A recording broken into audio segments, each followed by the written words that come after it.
All right, we're going to call this meeting to order at 7:02. Please rise. I pledge allegiance to the flag of the United States of America and to the republic for which it stands, one nation, under God, indivisible, with liberty and justice for all. All right, I would consider any changes or additions to the agenda. Hearing none, and we'll move on to the consent agenda. Consider a motion to approve the consent agenda.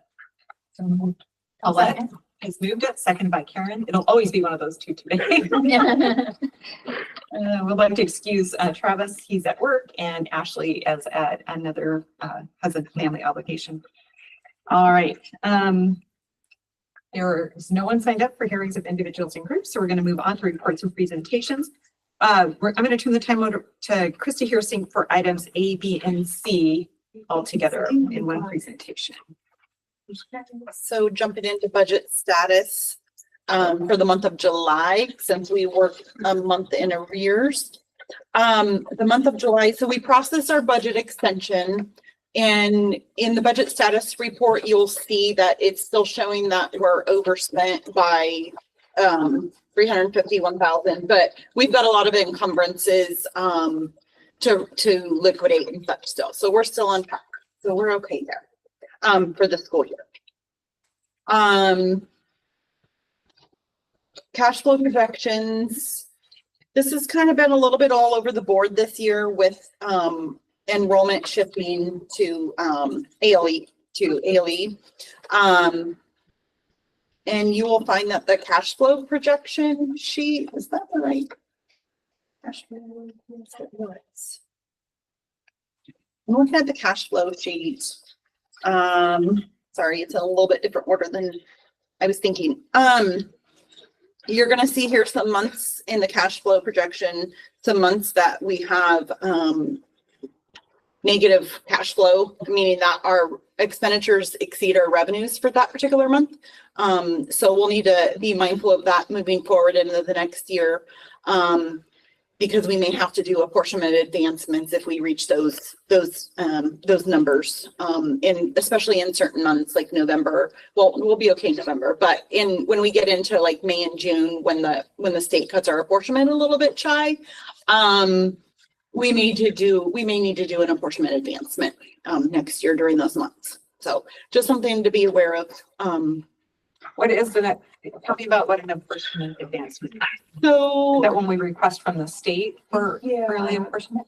yeah, so it's basically asking the state for a loan so that we can cover all of our expenses until that following month or that month after that. So it's just similar. If you didn't have enough money in your bank account, you would ask to borrow. Mom and Dad, can I borrow some money? But typically this happens because they aren't giving us a full apportionment. They've reduced our apportionment. Yes, and our fund balance is no longer large enough to cover that discrepancy in unequal payments. Entirety. Okay. And then something new that I see that Forecast 5 added to their projection was a number of days of cash on hand. I'm not really ready to speak to that quite yet tonight, but I just wanted to point it out so we could kind of have a preliminary look at it. Okay. And then I will jump forward. Can I ask you a quick question about the revenue? You said with our revenue has changed because of our transfer to ALE. Are we receiving a reduced portion for those students, or does it cost us more? How does that impact our budget when the students transfer? So this one's kind of tricky, and I'll speak to this in the budget. But you still receive the same amount of money per student if they're enrolled in basic ed versus ALE, but your costs increase. So, and your staffing allocations go down across the district. So it's just a lot of shifting towards more costly, to a more costly model under our current model. Fund balance projection. We've gone from 2.5 to 2.9 to 2.7. I elected 2.7 because it's been like somewhere in that range. We're trying really hard to end at 2.9. And that's where forecast 5 actually has us hitting, but you'll see in the budget, presentation, it actually budgeted to start at 2.7 just in case this doesn't come to fruition. And you can see it's following a very similar trend to past years on a given month. Okay. So that is budget status for the month of July. I will cover ending enrollment in the budget presentation. So you can kind of get a feel for where we ended compared to where we budgeted. And I will go to that now. So on to the 25-26 budget presentation. And oh, Jim's right on. Okay. And then I'm just going to really skip past the first couple slides because this is just repeats from last year. It's just basically who creates the budget and what's in the budget, just so we can have some contextual information for our stakeholders. So then on to the 24-25 enrollment information. So this year's enrollment, you can see that our total enrollment was budgeted at 1934 and we ended at 1955. That sounds super duper exciting, and it is really exciting. But we really need to take a deeper look into this because when we have fluctuations within these categories, it impacts our expenditures. It may not impact our revenue so much, but it certainly impacts our expenditures. So you can see that we budgeted 1828 in basic ed, and we ended at 1814. So where did they go? Well, at the next one, you can see alternative learning. That's likely where they went. Was from basic ed to alternative learning, a much more costly program to run. And then Running Start, it's in and out, but obviously we ended up higher there. Sometimes that's a little bit harder to predict because it's all based on individual student needs. And then our Grad Alliance is pretty much par on with where we budgeted. So, and then you add in the TK. So, and that's the ending TK number that we'll budget for next year that the state's allocating us funding for. So 47.8. So we just have to only allow one child to come for, 4 days. Yes. And maybe a child less than armed. Yes. Yeah. I was trying to not dismember children. Yeah. Just think it's interesting that that's how they found it. Okay. Yes. So, the other thing to note is that with the alternative learning model, we're still required to provide a lot of services to them, including an individualized learning plan, special education services. They still get evaluated for those things, multilingual, et cetera, et cetera. So there's still a lot of requirements that go along with that program while your funding is reduced in other areas to provide those services. Okay, so Grad Alliance is different from our alternative learning program, correct? And you are going to be talking about it later in the 15th. Yeah. Yes. Right. I'll wait until then. Yeah, I'll make sure I include that in the explanation. Okay, perfect. So that's our 24-25 ending enrollment, barring any revisions. There shouldn't be any revisions, but so we'll just assume that's where we're ending. The next one. So with that, let's look at where we're budgeted for next year. We know that enrollment is down nationwide. We know that enrollment is down in Washington, and we know that birth rates are going down. We are not immune to that, and so we're very much feeling that pinch here.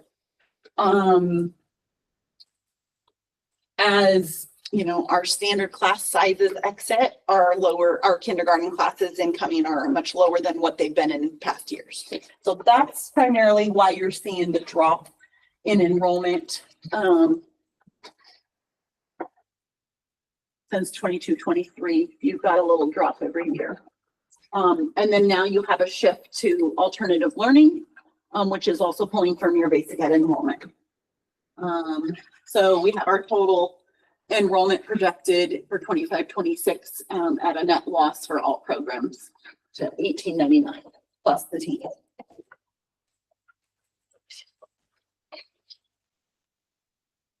That's gonna have some pretty big impacts to us.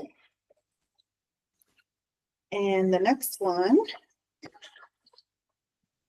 we have our 24-25 special ed enrollment. So we budgeted, so our ending budgeted enrollment was really close to, the ending enrollment was really close to what we budgeted. Thanks, Jim. So not a lot of difference.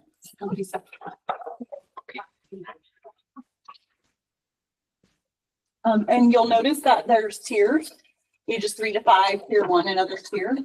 That'll be shifting next year as the state changes their funding model to a different, more generalized categorical model rather than one based on specific needs. So is that going to be helpful or not? It doesn't sound like that. No. Not for district our size. No, of course. We're not small enough, we're not large enough. Right. So I predict that our funding will stay pretty. Exactly where we always get squeezed. Okay. Yeah. Okay. We have, so 138 in that TK with, that was elementary level. Yeah, the TK to 22, we had, we ended at 140. And then the other tier, was 89. So. Yep, so those will now be combined and we'll receive an average, multiplier. And so that's, what, 12%? We're at 12%. It'll be at Roughly. Okay, Almost and- 13. And 15% is the threshold for us to get additional funding from the state. Well, okay, so there's a little Is that- caveat to okay. that. You can go over that percentage, but we'll be put on a plan of how we're going to stay under the percentage. So there's some they- choices to make there. Do you go over and get the funding and be put on a plan of improvement to improve your MTSS practices and keep yourself under that cap?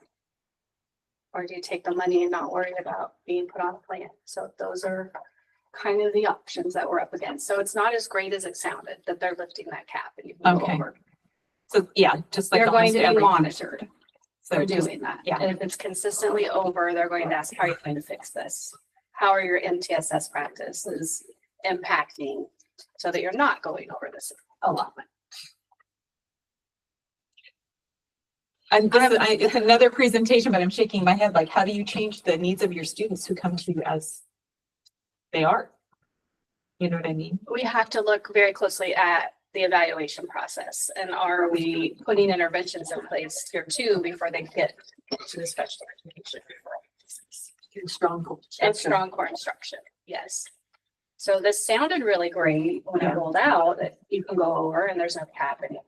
But then at my special ed directors meeting, we were all told very clearly that if you do that, because they do not want us over identifying for money, Right. you're going to be put on a plan of how you'll fix this over. I know. I know. In the meantime, they still so they were saying, we're going to help you with funding because you're underfunded and they give you this much. And then they're saying, but yeah, we're going to make it even harder. There'll be an indicator that's put in,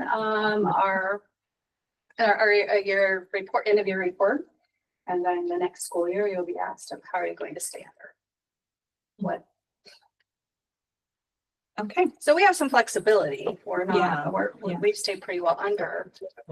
And this year we've had students move. And right now we haven't had as many kids move in with special ed needs than we've had move out. So we're about, I think today we were 10 kids down. So we do have some flexibility there. Thank you. Yes. That's okay. So if we are down students and we're budgeting for a higher amount, that's something that we'll have to watch out for because when we're budgeting at a certain amount, we're going to be receiving that money. But if our student count is down, we're going to get all this money in up front during September through December, and then they will adjust apportionment the rest of the year. I did take a 5-year average. So we stay right around the same number, 281 is pretty a normal number for us. And I think I budgeted 285 for this section.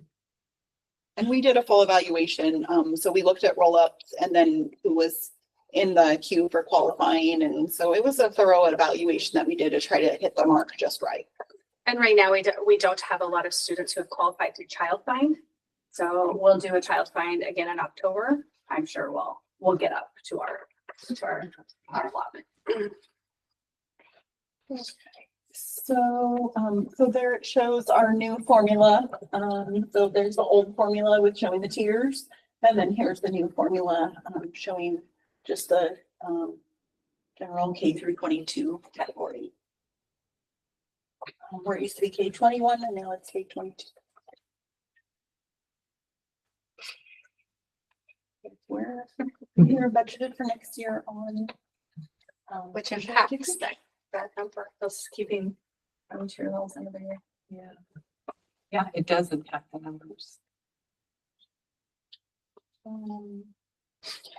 So with that, we want to get into a few different things here. We have a 4-year outlook, we have expenditures and revenues to cover, and then we have some of our other funds.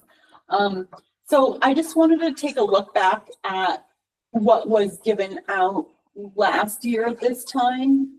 So on August 28th, 2024, you can look back at those meetings, that agenda, and see the whole entire presentation. This was just a snippet of what was presented that night.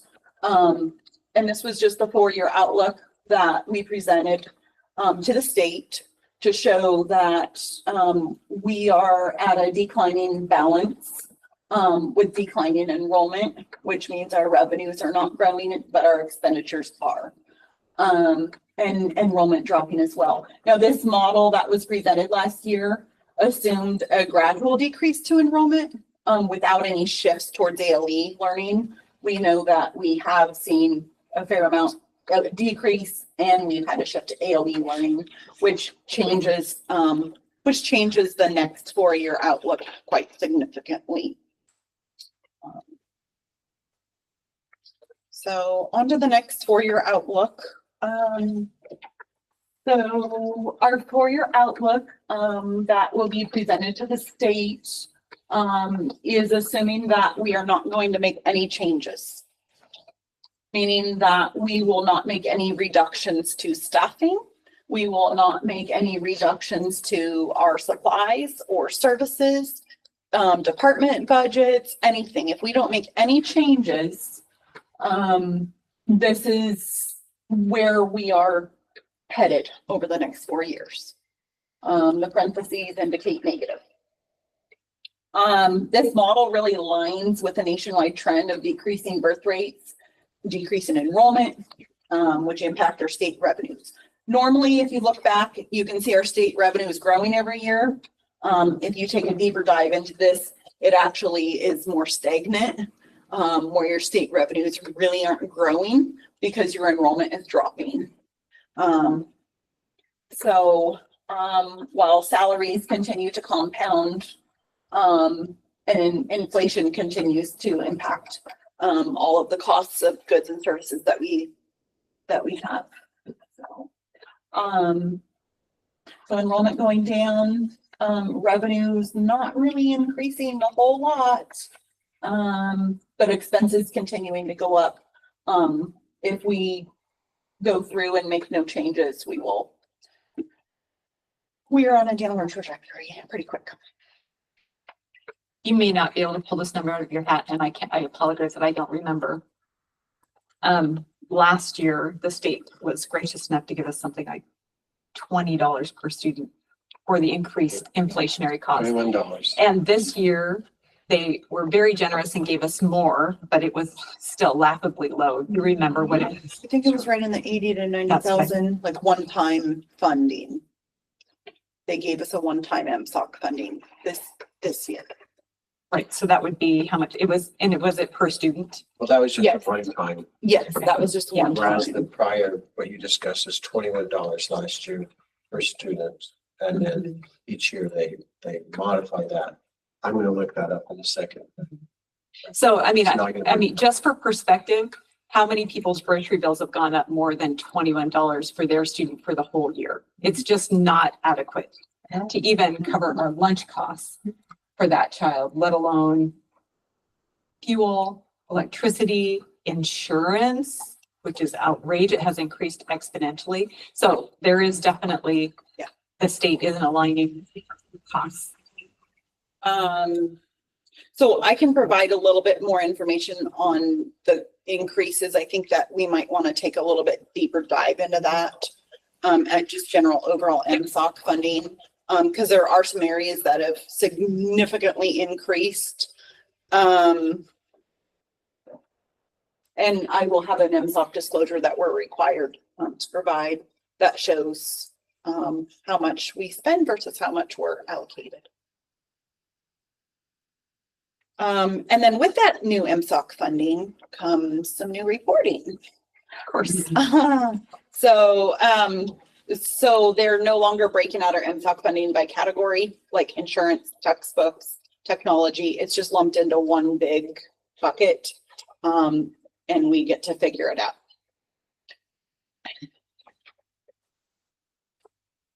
Okay.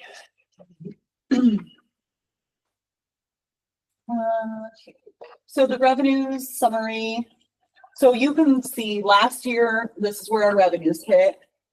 We're projecting 35,479. Now, if you take the capacity out of the budget, which you really need to do, you're looking at 34,971,000, which would actually be a reduction in revenues for next year. That's because our supplemental funding, pandemic relief funds are dried up. They're run out. There's no more supplemental funds coming in. So our revenues, depending on what happens throughout the year, there's a lot of opportunities for additional revenues that we'll be working on. But if nothing changes, we'll actually be behind in revenues compared to this last year overall. Okay. All righty.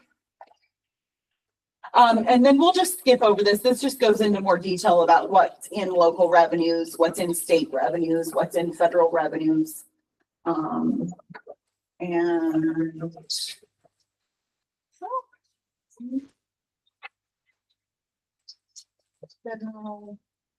then just some notable changes that are impacting our revenues.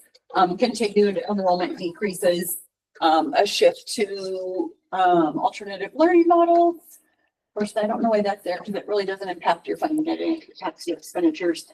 The free meals in the elementaries actually create a shifting of revenues. They don't really create so much of a decrease or increase, but the income shifts from local revenues to state revenues.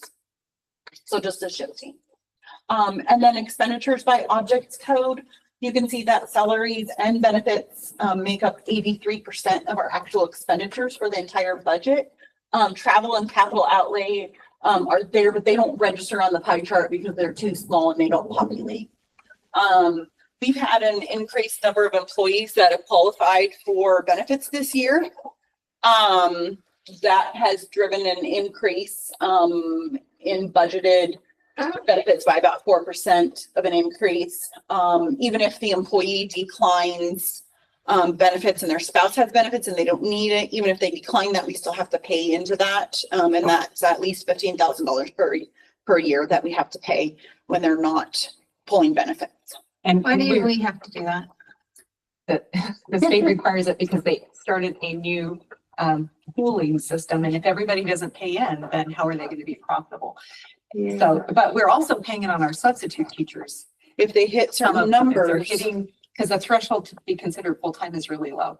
630 hours. So if you work 630 hours, you qualify. So we have a lot more people that are qualifying. So we have a lot of people, traditionally when you set positions, you set them in a way that, you're going to have part-time employees, you're going to have full-time employees. But what happens is a lot of our part-time employees end up subbing in other positions. And that will trigger benefits. And it may not be till partway through the year, but then it creates a whole look back scenario and it's a lot. So there's no benefit to that employee rejecting? No. And that should probably be mentioned to employees when it's offered, because on a personal note, I rejected because my husband had benefits and I thought I was helping the district. Yeah. I should just have. So this was. Oh, that was my copay. Yes. Like, I don't know, like, you know, so yeah, just to know that, because I personally thought that helped. And I'm not, if, one thing though, I think we have to be careful about telling them that is, I think if you have two state employees, I don't know that you don't get double coverage. It doesn't cover your copay. So be careful. I mean, Yeah, if it's a whoever's state, taking state, care of that, state or whatever, yeah, but if they're both just, state employees. just letting them know that Yes. it's no benefit to the school. You're not helping out if you say no. Yes, and I think we've been asked that from employees who do want to help. Yeah, And so we do let them know that, you know, when we still have to. So, it also creates other scenarios where, an employee doesn't want to take that because it impacts their retirement. And it creates all kinds of messes we have a couple employees who it created a big mess for. So, but anyway. And we were, the legislators foisted this upon us. We didn't have a choice. Yeah, it's just right. okay. Good to know. Benefits are definitely increasing across the board. And if I might interject, so I did look that up. And our legislative reps for our Washington Association of School Administrators, their calculation was that it would take about $400 per child to break even with materials, supplies, and operating costs. We call that MSOCs for short. And we were allocated $35. So less than a 10% of what, in other words, we will be negatively impacted by about $365 $6 per kid. per student, that we will need to find a place for that money to come from. And we are very frugal, let me tell you. We're very frugal.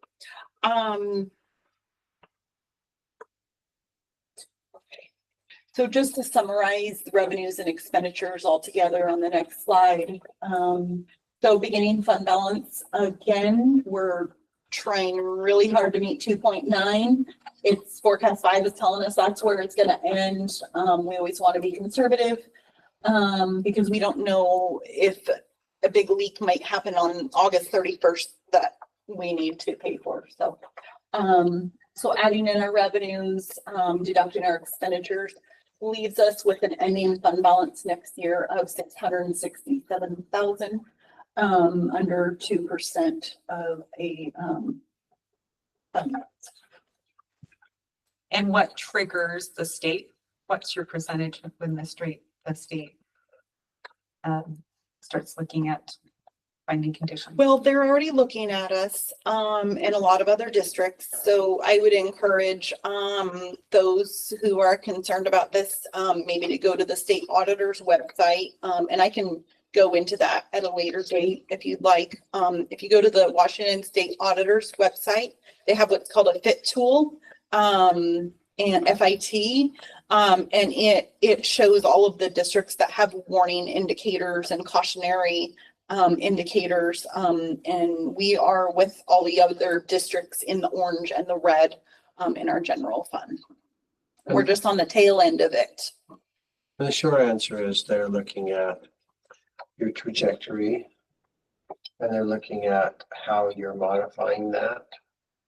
And then, of course, if you're upside down. And so they play all those factors, but they're also watching to see, you know, like once you realize what your trajectory is, what are you doing accordingly? And so they'll consider that. I think it was interesting too this year when the state auditor's office came. They, you know, we have our projections that based on roll-up numbers. And I asked them, well, what are you seeing? And they said, we are seeing that your enrollment is decreasing, and your trajectory very much matches ours. So we had to draft a letter to send to them, stating what we were going to do to monitor and improve. So we're going to be looking at that really closely throughout this whole entire next year and beyond. And just to be clear, the state is underfunding just our basic insurance, turn on the lights, and food and fuel, $700,000 underfunded just for that, not including Yeah. sped, not including all the Yeah. transportation. So there's Yeah. There's declining enrollment, and then there is just the fact that the state is not fulfilling its responsibility to meet the inflationary costs. Constant. It's just a perfect storm, and we are not alone in this. This is No, something that, and bigger districts are going to get more traction because they have more weight legislatively, and they get handouts when we just don't. We always seem to be just like Tracy said, not small enough and not big enough. So just like our benefit costs are rising, those are, mainly as a result of policies that we have to implement, like paying for insurance when an employee opts out. Insurance, it's gone up between 23, 24 and 24, 25, 18%. Significant amount.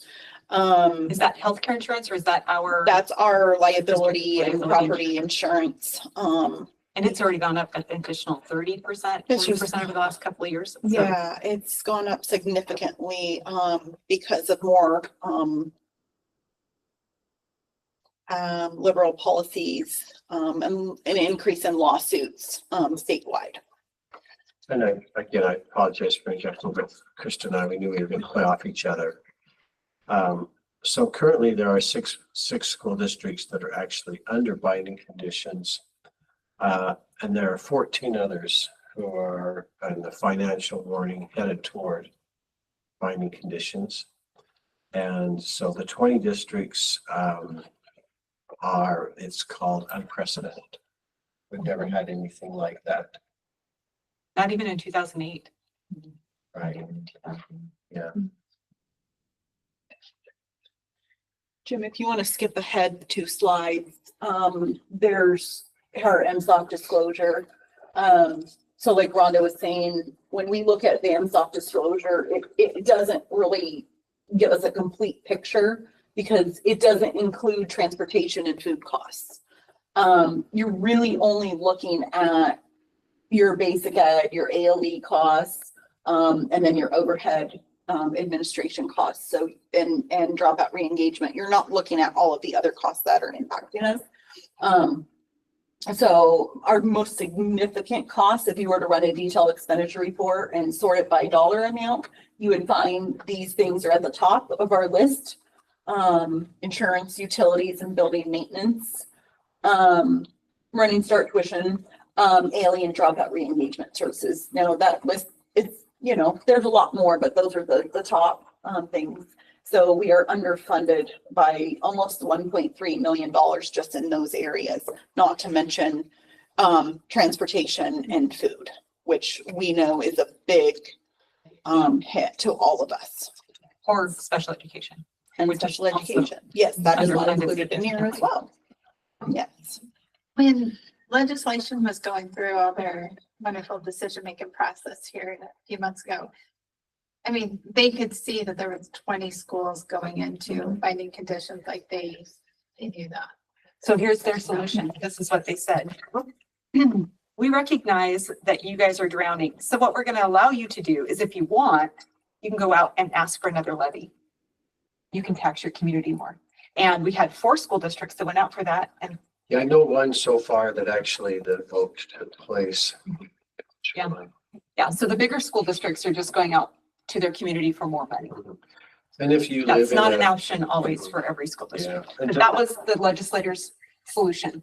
They want us to go locally as they yeah. go. So if you were in a very property rich school district, by that I mean businesses, so you can imagine Seattle, Bellevue, and such, then the amount of how much it would affect your average resident with your home is very little, because so much of that revenue will come from business.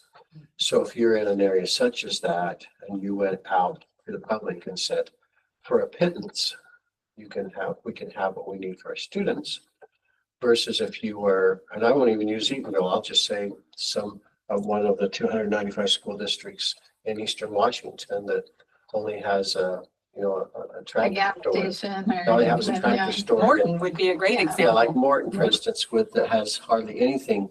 If you were to go out for a levy and try to equate what was going on in Seattle, you would tax your citizens at such a high rate that the chances of you passing that would be minuscule. They couldn't, I mean, it's such a poverty, Yeah. based community as it is, so yeah. Yeah, so that's something that, you know, that we can all let our legislators know, and as we meet with our personal legislators to discuss matters such as that, so that we can not be underfunded to the great degree that we The are. hard part is our legislators know it, is the Seattle's that don't care, Right, well, yeah, I in mean, my opinion. yeah, Well, I think here's the interesting, I've sat down with legislators from Seattle and had conversations, and they've said, for instance, when I was talking about, hey, we need some help with bond, we haven't been able to pass a bond for a stadium, and they're like, well, just pass a levy. I'm like, well, you don't understand. We can't just pass a levy to build a new building. And she was from Seattle. She's like, well, we can. And I'm like, yes, you can get $80 million on a 4-year Until they levy. walk in our shoes, they don't know. And when I explained to her how it went, the process and what it was like in a small school, she went, I had no idea. I didn't realize that. And then she became an advocate for us. But until you can sit across from them and have those conversations and explain to them how it works, and because we do the same thing, we don't understand if we haven't been in somebody else's. So that's the importance of us being there and having relationships, not just with our legislators, but with all of them, particularly those who have a lot more. Yeah, a lot more opportunity. Yeah, we need to start sharing our story. So, Everybody. yep, with everybody that we come in contact with, it makes a difference. It really does. yeah, that is the answer in the end. And there are more of us. There are more small schools than big schools. We just need to get together. We need to be united in sharing our stories. So I think one of the things that has come up is binding condition, financial oversight, those kinds of things. And, it's certainly, I think, something that a lot of districts have said, well, let's do this, and then the state will have to come and bail us out. And the truth of the matter is it just leads to more financial oversight at this point. And what I'm hearing is that it could be a full 10 years before we really see significant changes at a state level enough to make a difference. So we're going to have to roll up our sleeves and do the hard work. And we know there's a lot of things we can do. But We're going to get through it. It's going to be because our community pulls together and we do it together. yeah. We can't rely on the state, but we'll do it together. So I think just to go back one, so we know that salaries are quickly surpassing our state funding. We know that we are experiencing continued inflation to everything, supplies and services. Our transportation costs have skyrocketed, including parts and fuel. Special education costs are increasing along with everything else. We're thankful that we were able to hire a couple staff in-house rather than contracting them out this next year, which is going to help tremendously. And then just general inflationary costs are exceeding state revenues. They just continue, and increased unfunded mandates. Those are actually only a few. They're actually more. Keep adding to that list. I think one of our legislative priorities and one of our talking points should be, if you're not going to give us more money, can you take these things off of our plate that you're requiring us to pay And for? we tried that last year. But we just did. need to We did lobby for that, didn't we? keep beating the drum and saying, these are the things that are costing us, and we need to be really specific that we need relief on. Like, if you can't give us more, then you need to. So I think a really good example of one of those things is that McKinney Ventures Transportation. So we're kind of locked into providing transportation down to Olympia and up to, is it 5? Yeah. Kent, Kent, it's Snohomish County. at our expense, because the formula in transportation is very, very little, and it's just not enough to cover it. So we're looking at probably between $115,000 and $130,000 next year in extra added costs due to this unfunded mandate. So it's just another That's just example one example. of a mandate that's unfunded That's a or federal mandate, correct? that's a federal mandate. Yes, and we've received 2 McKinney-Vento grants, but none of them allow us to use the grant for That's what these we use What? What do you use it for? supplies, services. for advertising. Yeah, we can't use it. Can't for use it for that? For what you actually have that. Do for What McKinney-Vento? is actually? It makes no sense. But not using grants for quite a substantial amount of money, but no staffing, counselors, but not for transportation. That's been for some time. Yeah, the logic is that it's already built into their transportation funding model. So there's a coefficient embedded in there for homeless transportation. So we don't need the grant funding for that because we're already funded for that. So that is the rationale. Mhm. If you want to call. And let's jump ahead 2 slides. Thank you, Jim. To our historical fund balance trend. We know that, with the onset of the pandemic, we got in a lot of those, not real fun. They weren't really, true funds. What, They weren't sustainable. no, they weren't sustainable. So we received a lot of non-sustainable funds over that period of time, which grew the fund balance. And then as we resumed to normal operations and regular staffing levels, regular operating levels, getting all of our kids to school through having an adequate number of drivers, we know that our fund balance history has taken a downward trend. And as our enrollment continues to fall, state funding stays stagnant and fund balance is on a sharp decline. So where we're at right now, as far as next year goes, our ending fund balance, like I said, we'll likely have to do an apportionment advancement. I would like to say that maybe we could figure out enough where we don't have to, but I don't know. And we will not have enough to cover a month of payroll if the state drops the ball on that. So. Do you happen to know for the 2018-19 year, like what it was like? Was it decreased from the 2019-20 or? Yeah, let me see, Karen, I have that on. Take me just a moment.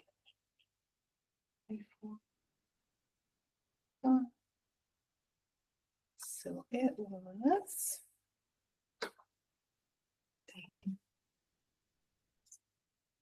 We're at, so let's see, 1920. The 18-19, I would have to look that up, Okay. but I probably, And the ESSER fund started in 1920. yeah, because we went out, yes, we started ESSER one getting was in artificial funds at the tail end of 20. Yep. That's when we started getting ESSER 1 and we received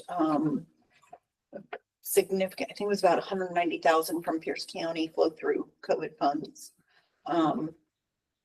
So And if just the would same- be curious to see what it looked like before that, pre that, yeah, pre-pandemic. Well, we had a board policy of 10%, 10% budget to our budget. So, and I'm pretty sure we were close to meeting that. So we'd be around 8 or 9, between 8 and 10% of our. Okay, so it's going to be a little less than that. Than the full number. yeah, let me see here. Okay, well, I'm pulling that up. Let me see here. We can talk a little bit about capital projects. We are, let me get back to you on that, Karen. Yeah, that's fine. We can maybe add a few more columns there and see like overall historical. So capital projects, So the beginning fund balance is gonna come in high. Right now, it's not currently at 4.8. It's just below that. The limited general obligation is set to close tomorrow. So that's gonna come in so that we're able to pay for the project that's happening on the other side of this wall here. So it's gonna look like we have a large ending fund balance in capital this year, but all of those funds are mostly encumbered to pay for this project. The revenues and expenses that are built into here, there is some capacity built in for grants because we've been doing really good at that, and we think we're gonna keep doing really well at that. So we want to make sure we build in enough capacity for that. But added a new expense this next year, which would be the non-voted principal. So we have $300,000 that will be scheduled to come out of capital, which will be paid to debt service next year in 2 different payments, totaling $300,000 total to begin paying on that limited general obligation bond. So that's a new variance from that's a little different from years past. So, yeah. And debt service fund, this ties right into capital. So we're still paying on our buildings, but now we've added the non-voted debt at a much less, a smaller amount, for $4,530,000 in non-voted debt that is scheduled to be paid off before the end of the levy cycle. So this is just a simple in and out of what's required to pay off the bonds and interest, but nothing more. And that's that service. And then transportation vehicle fund. There is some capacity built into this, just in case we get a transportation co-op grant and need to buy a bus or 2. We've applied for a grant. We don't know if it's something that we want to do yet because we're gonna need to do a full evaluation on it to know what we're getting into. But the capacity is built in there in case we do, that we're able to buy a bus or 2 to help fund McKinney-Vento transportation as a co-op with other districts. So we'll need to we look would at do a bus for that, or would we do White Fleet? They will not allow white fleet. Or McKinney-Vento? It has to be buses. Yeah. That's why we're not quite sure if we're going to. Holy moly. We wrote a grant, we submitted it, we haven't heard anything back. What about the new legislation that's allowing more flexibility and White Fleet because it's We federal? actually called OSPI and Yeah. spoke to the person in charge of the grant, and they said absolutely no white fleet, buses only. What? Oh, sure, but they're not white. What about what we're doing to the planet? And I mean, So we submitted the grant. Yeah. But we're not quite sure Yeah. if we get it, if we'll follow through. Well, yeah, I'm still just flabbergasted about that McKinney, I didn't, again, something. I think we didn't need an know. electric bus for that the city should support us in. Yeah, so that'll be interesting. So there's some capacity in there. I don't know that we're actually gonna spend 1.29. We're only gonna spend what we get depreciation for. But it's there. How many kids? So we have them going all different areas and then a bus. Are they all on one bus? So the plan is to have 2 buses, one going more Olympia, Tumwater area, which we have a big bulk of students in that area. And then one going more Tacoma, where our other bulk of students are. Are we hiring any private transport? Yes. Oh, that's all we use, and it's very, very expensive. Bonnie includes students with regular routes whenever she can. What if we can't fit them in a regular route? It's Mhm. our transportation.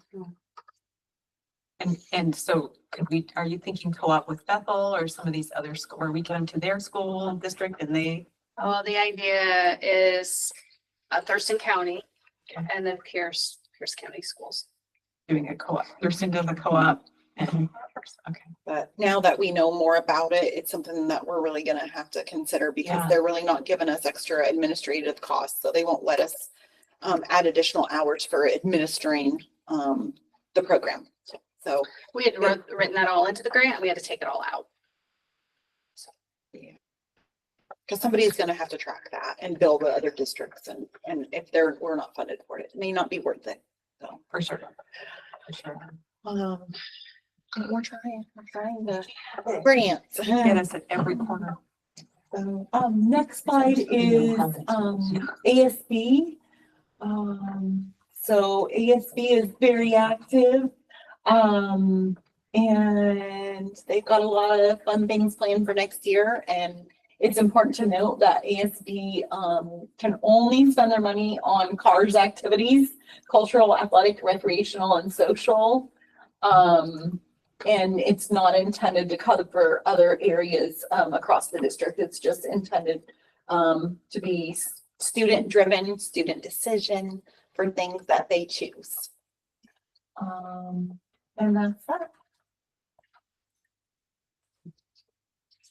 And I think, Erin, I found your answer on our F-196 from school year 18-19. Jim, will you go back maybe 4 or 5 slides to the fund balance trend? So, let's see, so in 1920, we were at, 1920, we were at 4.5, I'm rounding, 4.499, 4.5. And in 18-19, we were at 2.9. I've got 8% on balance. Okay. It was 1920 or 4.5. But that's when we were getting all the ESSER funds and we stopped driving the buses and we stopped food service. Yeah. So we ceased, so that money was budgeted and it was held, right? And then, so it was a false inflation of our. Yeah. Yeah, they were artificial funds. So we actually, we briefly stopped food service, but then we implemented a summer program, which resulted in a higher participation with the same amount of labor. Yeah. And a higher reimbursement rate. So we had higher participation with much higher reimbursement rates with the same level of expenditures with, and granted, some increase in food costs. So we were able to, over the years, actually come out positive in food services for the first time in the last, I don't know, decade or more. And so those are the kinds of things that artificially inflated our fund balance. Like you said, the drivers, lack of drivers, lack of transportation, lack of activities, sports. We spent a lot of our COVID dollars on cleaning supplies that we would have normally had to pay out of our own pocket. So we mass stockpiled a lot of that stuff. Because a lot of this money had to be spent, you know, with deadlines. I remember Pierce County calling us and saying, hey, we'll give you an extra $90,000, but we need you to spend it within the next, I think it was like 30 days or 45 days.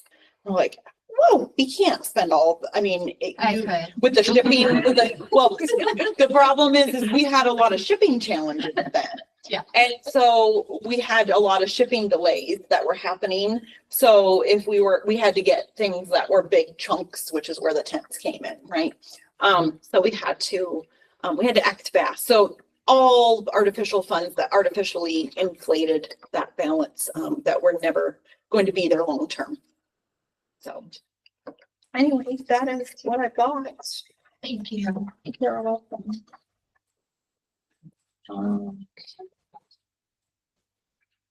So that'll come later on as a resolution to approve budget for you later on tonight.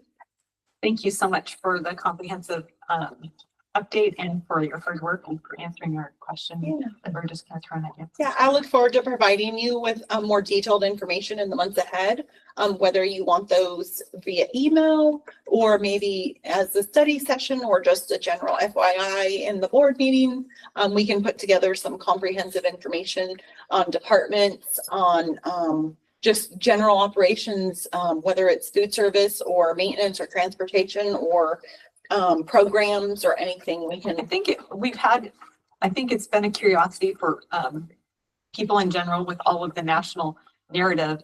I think any of the programs that are impacted by federal funds, whether I understand those funds are coming, but I think people need maybe a full understanding of what those programs look like and the impact. Yeah, I think it would be nice to know Okay. for us, but also for our community. And I would like to know too, like, as we do the graphs, like as we keep going, maybe go back 2 or 3 more years Mhm. to kind of see what, historically things were like, in the budgets or Yeah. when we had, if we had similar, enrollment or whatever, and, maybe what staffing. Yeah. Yeah. Was like when we had, similar enrollment and everything and Yeah. how it was functioning. So. Yeah. Okay, that's great. Yeah. Yeah, I think that we have, the problem is like programs didn't exist. Yeah. 18, 19, like TK is Yeah, something that's that a new we're, thing, yeah, yeah. there's 47 kids, so there's a lot. This has been a whirlwind of the last, 5 years, 6 years. All right, construction report, Jay. Yeah, so, we're excited that since our last school board meeting, we did receive the final approval to proceed. We got that on Monday, 2 Mondays ago. On Tuesday, we had heavy equipment here. And on Wednesday, our topsoil was all rotated. And Thursday was a rest day, and on Friday, it was now starting to put into piles. And I took a video that you'll see on our social media page, probably tonight or tomorrow, that basically shows bulldozers going back and forth and just moving more and more soil out and creating larger and larger, mounds. And so that is well underway. We're just we're getting very near to the time when we'll be able to demo the stadium. And then the stadium has been ordered, and it won't come right away. It takes a while to assemble. So by the time it gets here, it's basically put together. So it's moving really fast. Once we receive the approval, it's been moving. Then it really took off really fast. Exciting. Yes. Thank you for all the hard work on that, particularly Krista for the grants and for RCO, all of the stuff. It's a lot to juggle on top of budgets. So thank you for your hard work. And we did save some money in interest on our limited general obligation bond since we last talked about that. How much did we say? Over $100,000. There we go. Wow.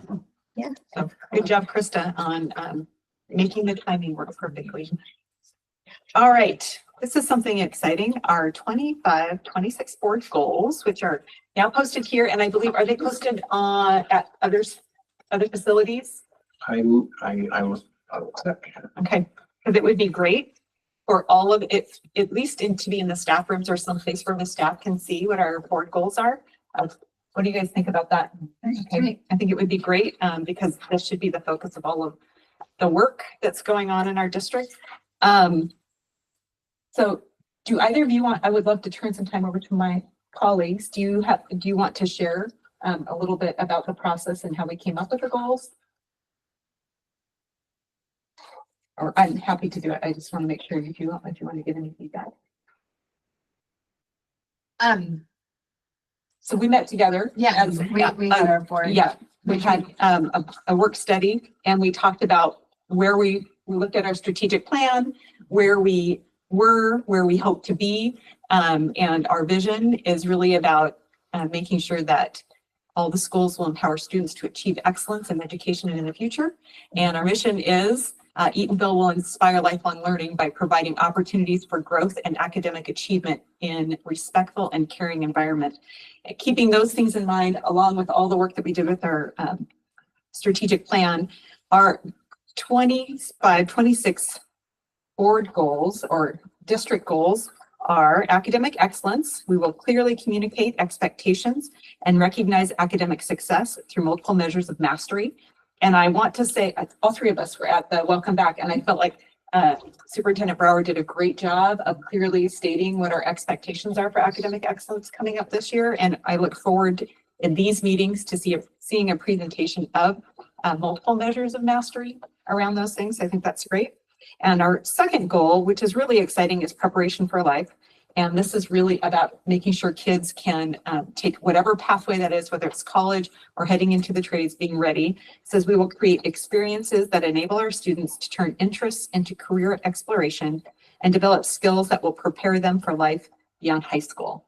And we know in Eatonville, we have a rich history of really hardworking, smart individuals who go out and create and do great things outside of the college pathway. So making sure that we continue with that, knowing that the state's not funding this, but our community is such a huge resource, and create just finding mentors and opportunities for students, I think is going to be a great goal and challenge. So I'm excited about it. And to take it back, we didn't just decide on this in one day. We've talked about it. Yeah. Pretty much over the last year, and what our focus would be, and really That would be focusing our on next- academic. After the Yeah. first one, this would have been our next Yeah, natural focus. yeah. Is to go in this direction. So we're looking forward to partnering with our administrators and our staff and our district office to achieve those goals and hear about all the great news that you're doing and achieving them. All right. Sally, Eatonville Professional Learning Plan. Yes, so as part of the Title II requirements, we need to create a plan. And also survey staff, and so I shared with you. I shared with you plan based on staff survey. The Title II requires a survey staff to determine how we will spend those dollars when we talk about planning PD. And some of the things mentioned here have been mentioned previously. So in developing the plan, I looked at what were keywords when we talked, if I were to outline keywords as far as our values go. I would have to say that it really is focused in on students, which aligns to some of the things you just said about student needs, looking at evidence-based practices, and utilizing current research as designed in the MTSS system that relates back to that, and looking at creating upholding high standards and creating positive student outcomes. I said that in a summary. If you look at the survey data, I included part of the survey data in here, not every question in the survey. Not surprising that the highest area for content focus from our teachers is math. And interesting though, a continued interest in ELA focus, although we have been continuing that. Some of that also applied at the secondary level, and not just the surveys from elementary.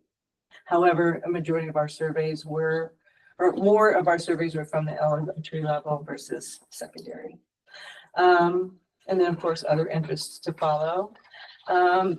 When surveyed on the question about additional professional interests, what stood out was their interest in wanting to learn more about MTSS and academic interventions as a high category, and also social emotional learning, which is also outlined as one of the different goals in the plan.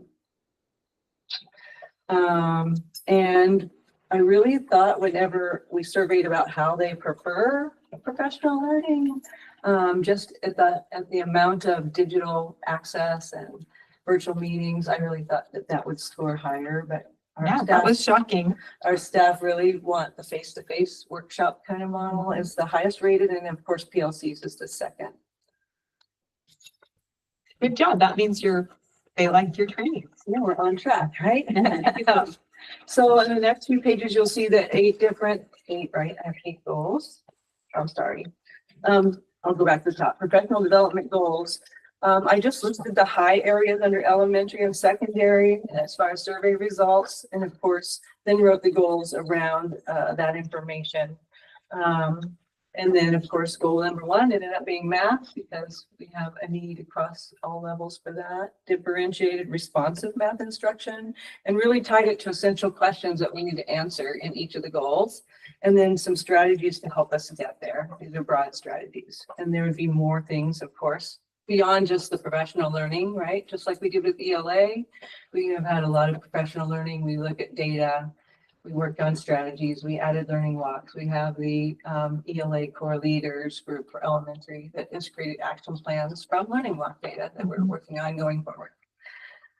So we're jumping off into goal 2, we know that MTSS infrastructure is a big piece of that, building that out, talking about the 5 or is it 6, depending on which tool you're looking at, areas that we have to develop in that infrastructure.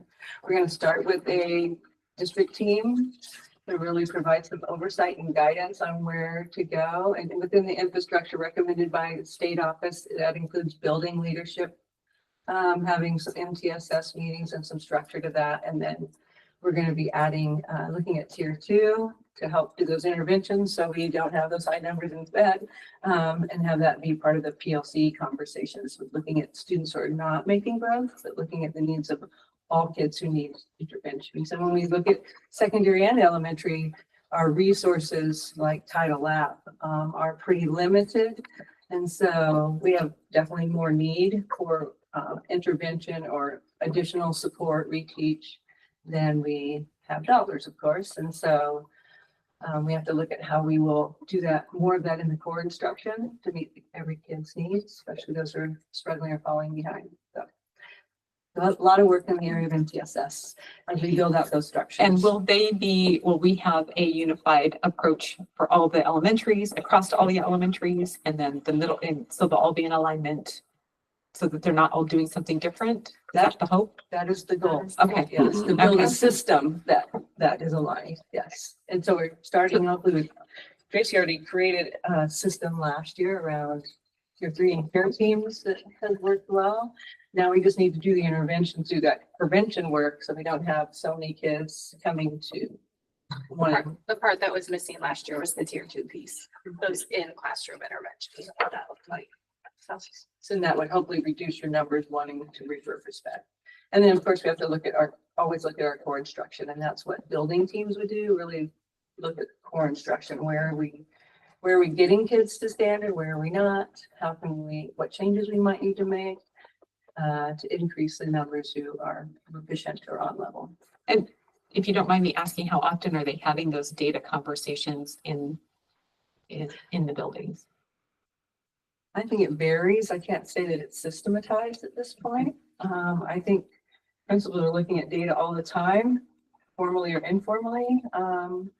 It's just about systematizing it around what we do next, right? We're looking at data, we're seeing that, but how might we systemize how we support kids when we're not there? Okay. And that's where the PLC piece is coming in. It's a problem of practice. Okay, great.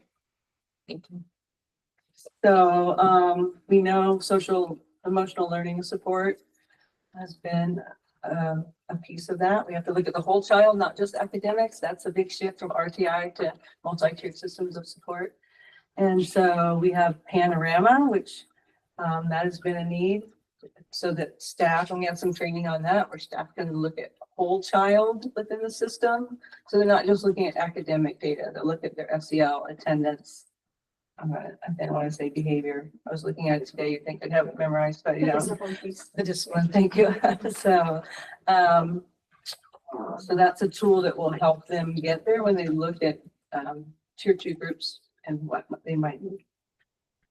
And of course, there's a want for more professional learning around social emotional. And we did have some today, PBIS training with our paraeducators and reimagining recess. Which is all about supporting students socially and emotionally, and strategies and how to respond to discipline. You want to speak to that? You were there. Yeah, it was probably one of the best trainings I've ever attended in all my years of education. So Wow. really hands-on activities and ideas to engage students in recess, to get students to form cohesive lines, just a really, really strong. And who led the training? AWSP led one, and then Puget Sound ESD came in for a Excellent. morning session and an afternoon session. But our paraeducators really loved the recess training. So It's it was- awesome when it you was lead with fantastic. tools to make Mhm. things happen. And just simple things like different ways to think of lining students up or transitioning and fun things you could do that some people might think would create more chaos, but really is an effective tool and getting their mindset changed. Like it's okay to do clapping and songs when you're lining students up. And it was a really fantastic. She did a fantastic job. That's great. Thank you for using outside resources and bringing them to our community. I appreciate that. Yeah. That's great. So I already spoke a little bit to learning walks. That is always of high interest from our teachers, whether they get to just observe their colleague versus a formal walk. Both models can be beneficial. And of course, we want to meet teachers where they're at and what they think will help them best in growing their skills.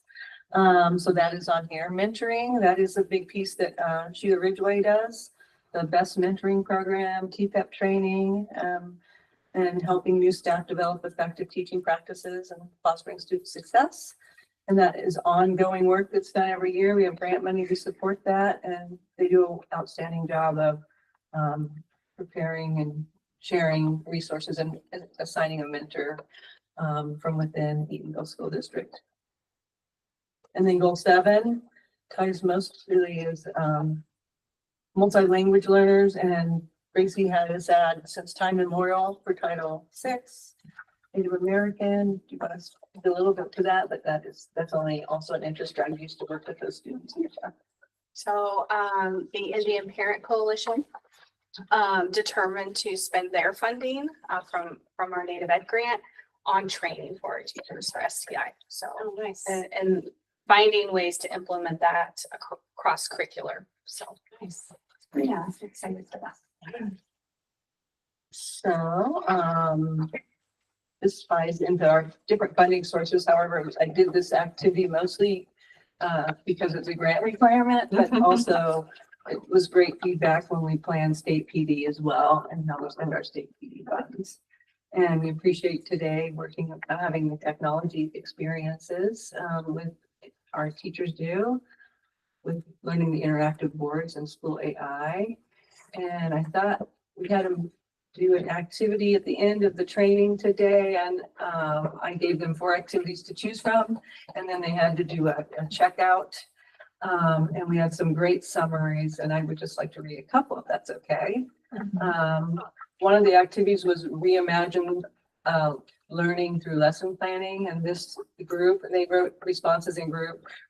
We reimagined a place value lesson for early in the 4th grade year. Using new line engaged tools, we demonstrated and allowed students to engage with base 10 blocks and place value charts on the board. When we broadcast the engaged tools to student Chromebooks, and will allow them to graphically demonstrate understanding of place value challenges in pairs or trios on their Chromebooks. And so we're not printing these things out. It's coming from your board to their Chromebooks, and they're interacting. And they can go up and do it on the board as well, model for others. A second one, just really quickly, let's see.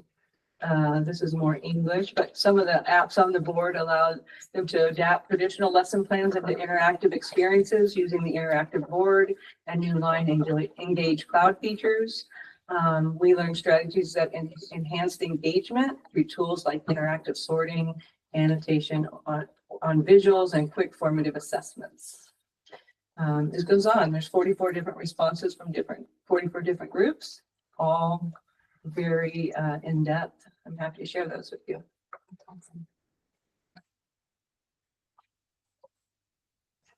And then funding sources is mentioned in the plan. You can see it. Most of what we do from training into committee work is funded through, most of that money is Title II. We have some Title IV that always has to have more of a technology focus. And then Title VI is Gracie's funding for Native. Anything else?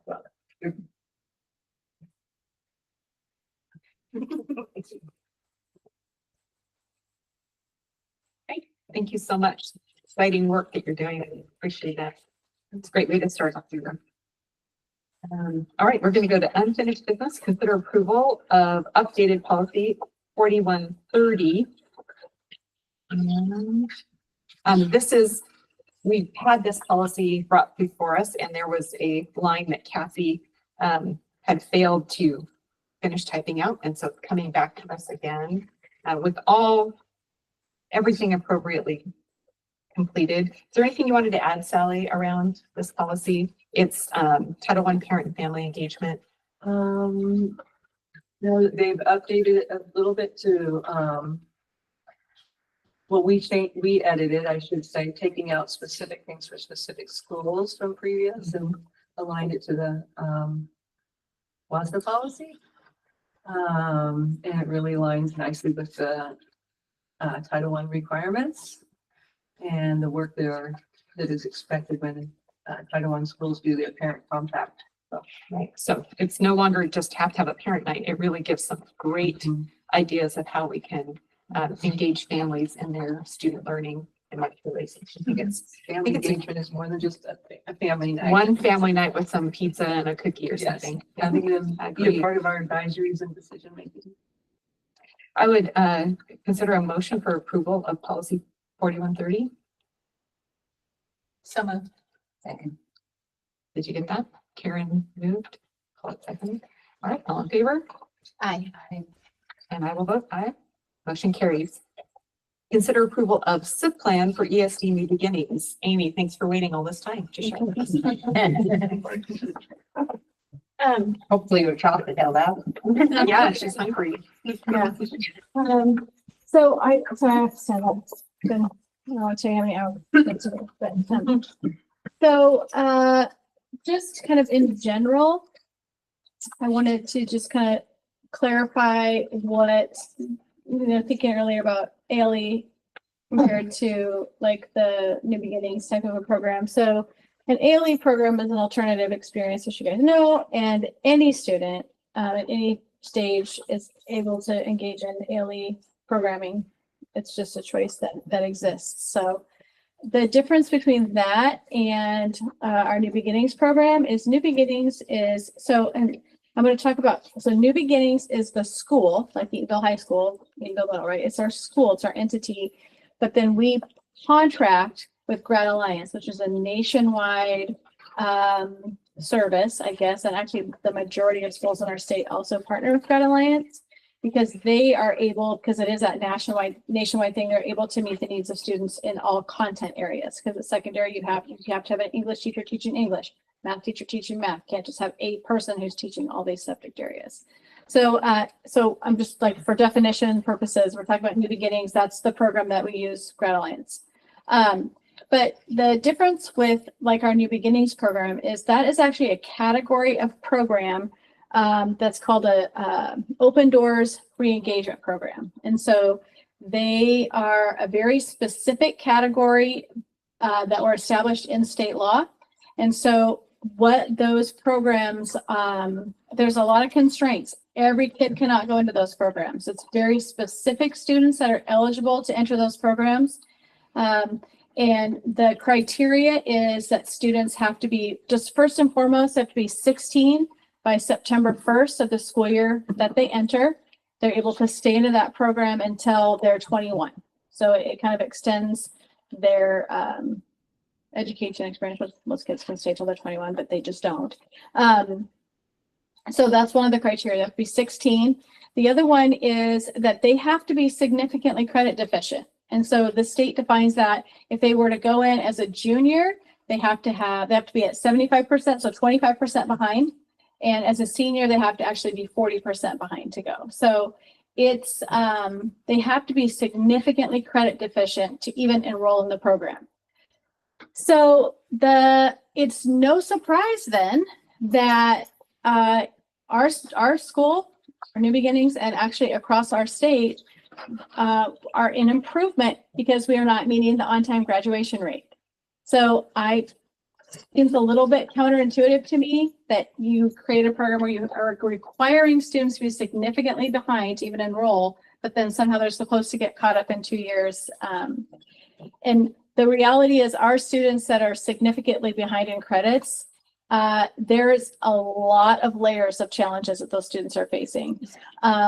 And which is why they've been unsuccessful in a traditional school setting. So, so it's very difficult for those kids to kind of get caught back up. So anyway, so we're in improvement, and actually most of the Open Doors programs in our state are also in improvement. And so we're in Tier 3 improvement, which means one advantage of that is that we are eligible for some grant funding that we are going to try to capture some of that for that program. So At the time when I did the school improvement plan, so it's due to the state, August 31st. So in just a few days. And so that's why it's important that we're out of sync with the rest of the school improvement plans. But we had 19 students enrolled in this program. We're up to 21 right now. We have 6 more that are kind of in process. So some of those are students that have been in Eatonville High School. Some of them are students that they come to us from, like, as an example, we had a student roll in this week to enroll for senior year, has not attended school for 2 years. So, it's like, And so no, that counts, oh yeah, yes, that That's- counts. Yes, that's, yep. that's gonna count against our Yeah. graduation rate. Yeah, when but it's they- okay. I mean, like, ultimately, yes. Yeah. Like, this is. I mean, we this is need to something care that- about the student, That's but, right, that's right. but yeah. it's still perspective. It's not, Oh, yeah, it's not a statement about all of Eatonville education Correct. system. It's just that we are helping all students. yes. Yeah, and I would say that is one of the barriers that a lot of our students that are in that program have faced, is that they've had a lot of transiency in their education. And so it's very hard.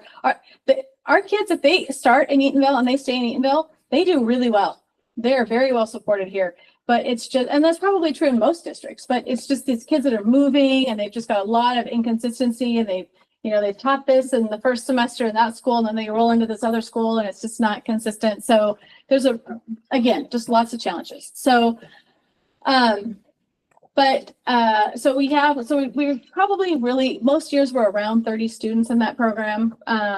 It's kind of the average. So there's some kind of data at the beginning. We had an opportunity last year to work with a consultant, and Sally knows that I was just like, because we did have one a couple years ago that like couldn't even understand what the program was, couldn't even understand that this is a re-engagement program. He just didn't get that.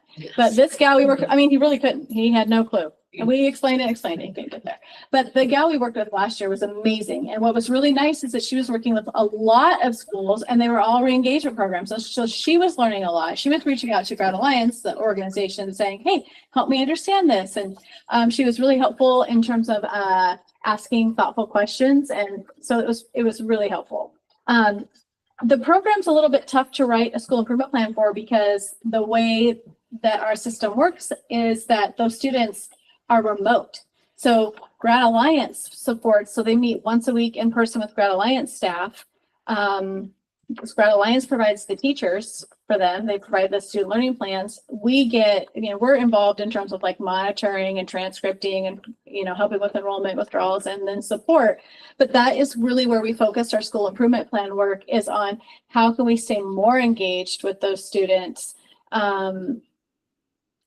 to just continue to support them kind of as they're working towards their diploma.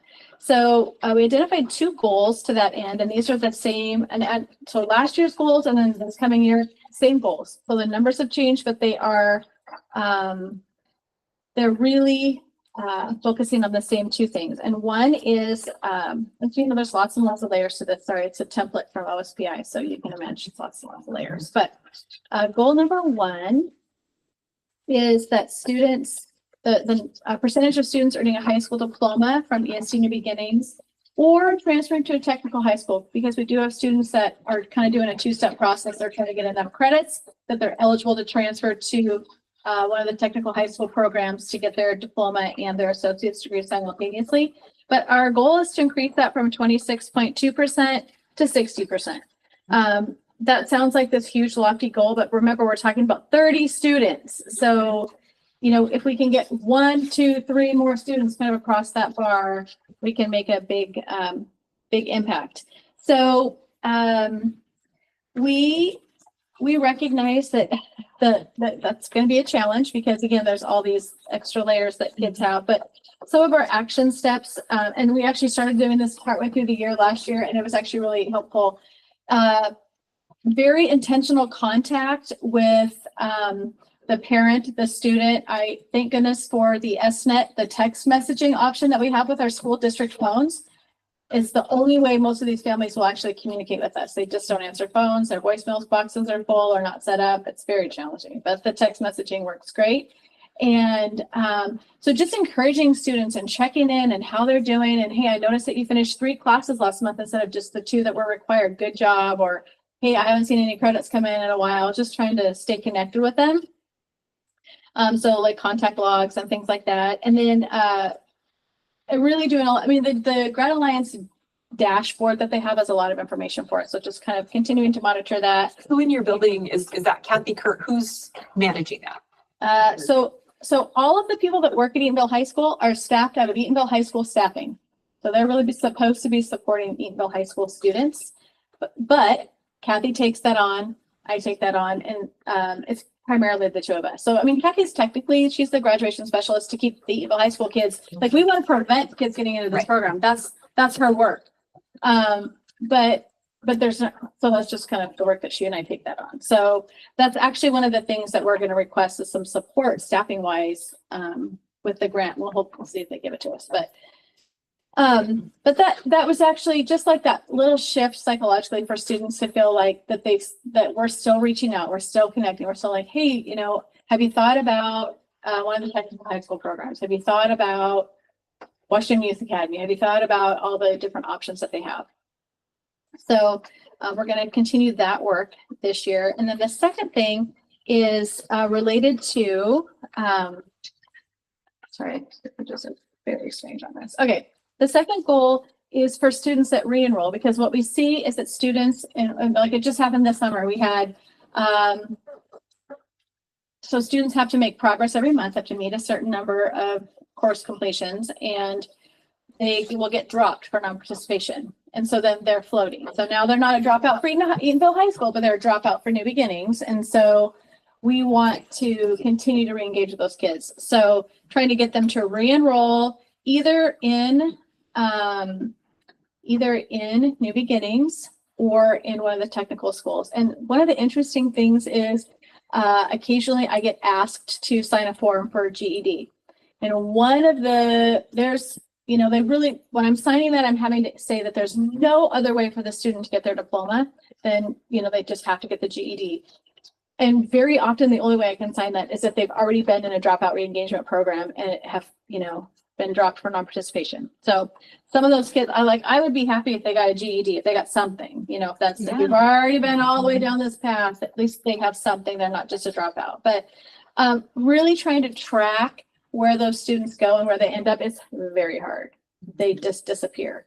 So we had 7 students that in the last year were dropped for non-participation. We already were able to get 1 re-engaged. So we're talking about these tiny numbers. 1 kid's a large percentage. So we've got 1 re-engaged, and actually I had a parent connect with me tonight at open house about another one. So we'll see if they, follow through, but we're trying. So those are our 2 goals, and lots of trial and error, I guess, in terms of trying to find some different strategies. So one of the things that we are going to, actually the thing that we're going to ask for with the grant funding from the state is to ask for a 0.2 counselor, because what we recognize would be helpful for these students is meeting those other needs, those social emotional needs, addiction, some serious financial need that some of them have.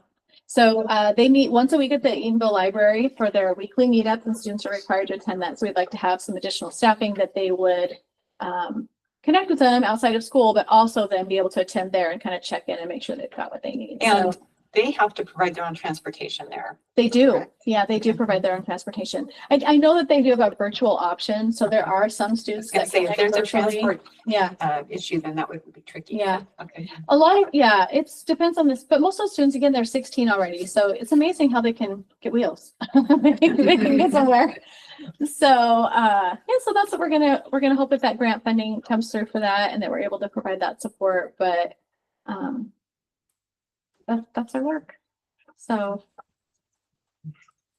any questions? Do you have any things you've heard that you wonder about? I don't know. The counseling aspect, if you get, does that counselor have, is there ways for them to also reach out to the parents in the meantime? And kind of, a lot of times parents just are looking for tools. Yeah. They're looking for help to support their kids. Oh, for sure. Yeah.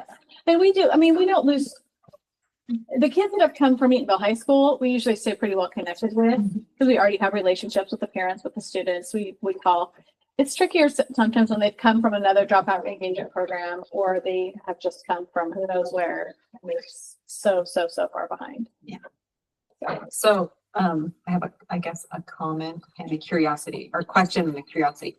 The question is, this is a 3-year plan. When you're in tier 3, do you get 3 years of support through your grant money? In Yes. theory, Okay, all right.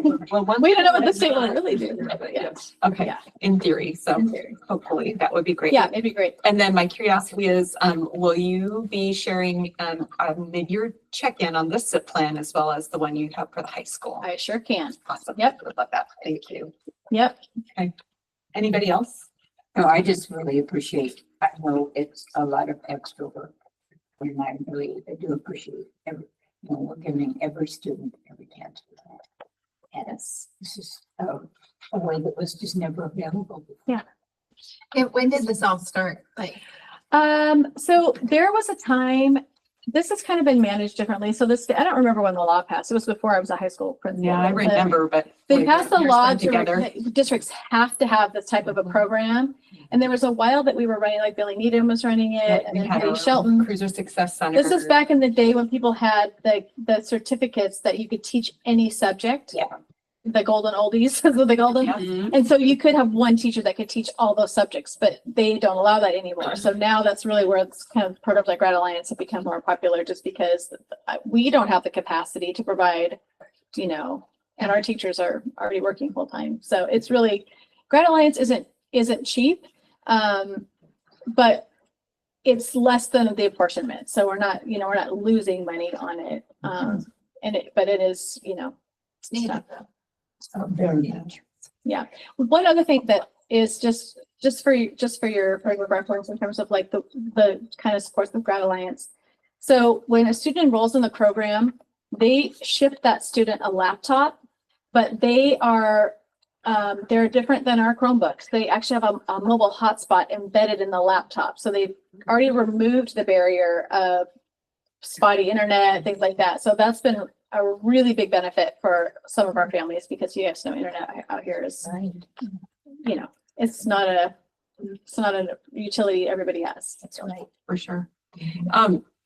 Another thought, I'm just asking, and years ago, when we kind of transitioned to Grad Alliance, they came and did a work study for us and told us a little bit about the work they did and their process. If that's something that anybody is interested in, especially, I know we're gonna have at least a new board member, maybe we could put that on our agenda to have Grad Alliance, particularly since we have the SIP plan. Maybe that could be the check-in. If you guys decide you want to do that, let me know, because I can Okay. get Todd Dahlstead, who's the coordinator. He's amazing. He is To amazing. come out and share with us Yep. about the work, and we for sure should do it after we have our new board members so that they can. What do you think about that? That's something that would be. Yeah, this is near and dear to my heart to follow Learn along more about with and that. stuff. So, yeah. Could you leave a note for Cassie that we'd like to add Grad Alliance to a work study, Yes. and maybe do it for the SIP check-in, Okay.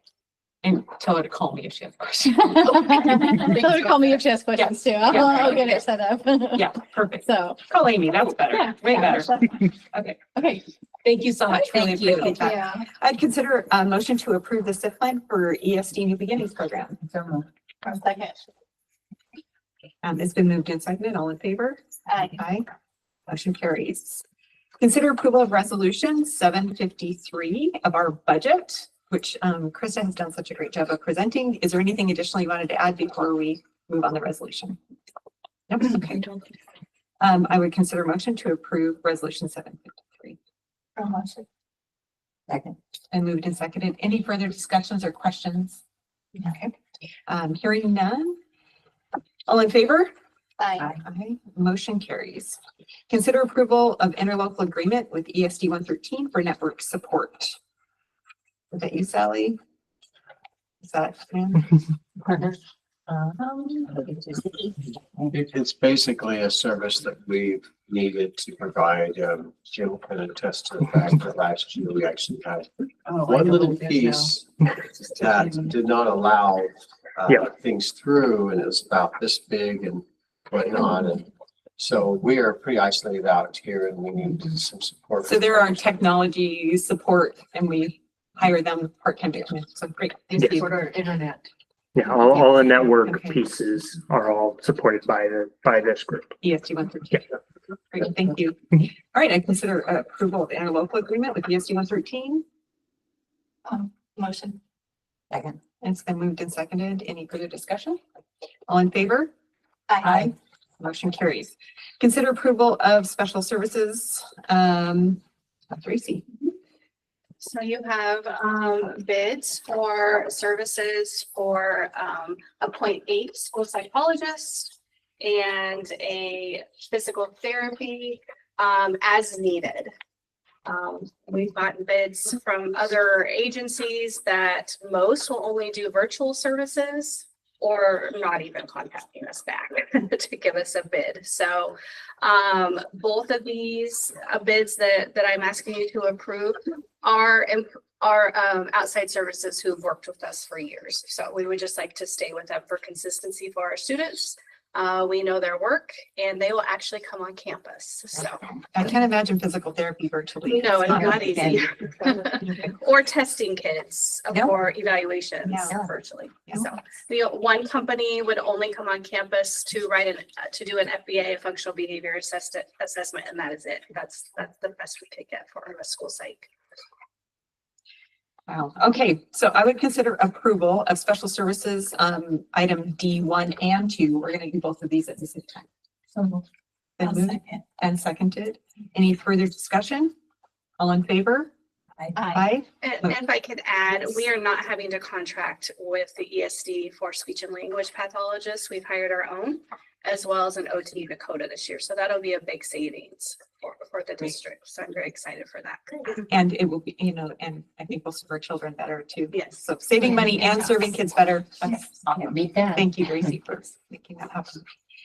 Consider approval of donation from American Heart Association in the amount of $25,000. Super exciting. Yeah, I mean, it's over the top on this one. So for now going on 3 years, we worked real closely with the American Heart Association to make sure that our students are compression only trained, if you will, that they also are healthy in their habits and such. And so we put a lot of emphasis on that. And we recently received the award of being the first school district in Washington State to have all of our schools. So thank you, Amy, and all down the line for participating in so many different ways to make sure that we basically, our goal was to try to have buildings. All our buildings are full of first responders. And then our community is full of first responders. And then as they move out into other pathways of life, that they continue that pathway. And so we were recognized by the American Heart Association, in part because of what we were able to accomplish. And so then they went to Mary Bridge and said, hey, we got this district that really is balling, they're really eating this up and doing really well and such. And so in partnership with Mary Bridge, then we received $5,000 per school. And so that's a total of $25,000. And the investment will help us replace our AEDs and provide certifications to utilize AEDs and CPR as needed. 10 CPR kits, 100 mannequins. That's awesome. And for hands-only CPR training, and then help us as we create our cardiac emergency response plan as part of our safety committee. Which is new legislation, correct? I think it is. Yes. It's And required. so as such, that's a great thing for us that we can get a leg up on that and get some funding to help that. So again, Julianne Dorney's been she was at Welcome Back Day, and she's just been a great advocate for us through the years. And so I just wanted to report that and seek your approval for the acceptance of this $25,000 donation. I consider a motion to approve some free money and recognition from our association. So moved. Second. It's been moved and seconded. Any additional discussion? I just thank you. Yes, Thank you. huge thank you. And I know it's one more thing, so thank you for taking that on. We sure appreciate it. All right, all in favor? Aye. Motion carries. All right, we're on to superintendent comments. All right. Do you ever have a situation in life where it's really late, but you have a lot of things that you're so excited about, you don't even know where to start? Every night. Yeah. So that's the case tonight. We know that budgets are tight and we know that we're going to get through that, but that it's a significant challenge with the lack of funding that we are receiving. But more importantly, what I want to do is highlight, I don't even know where to begin. So many positive things that are happening in the Eatonville School District.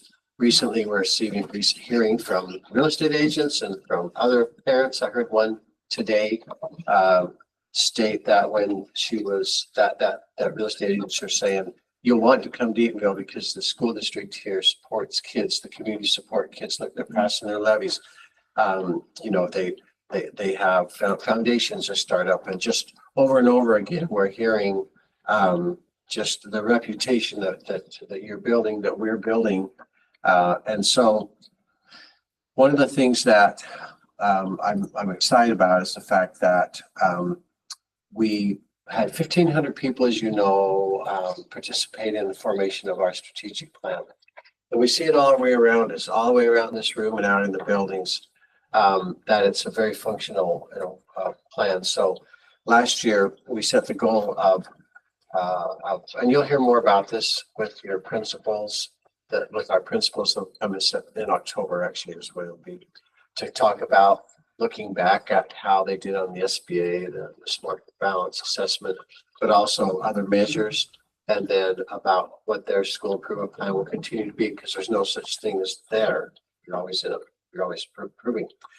But what I wanted to do is just kind of give you a thumb sketch of the fact that it's working. We have had so many, positive things happen in the area of science, for instance.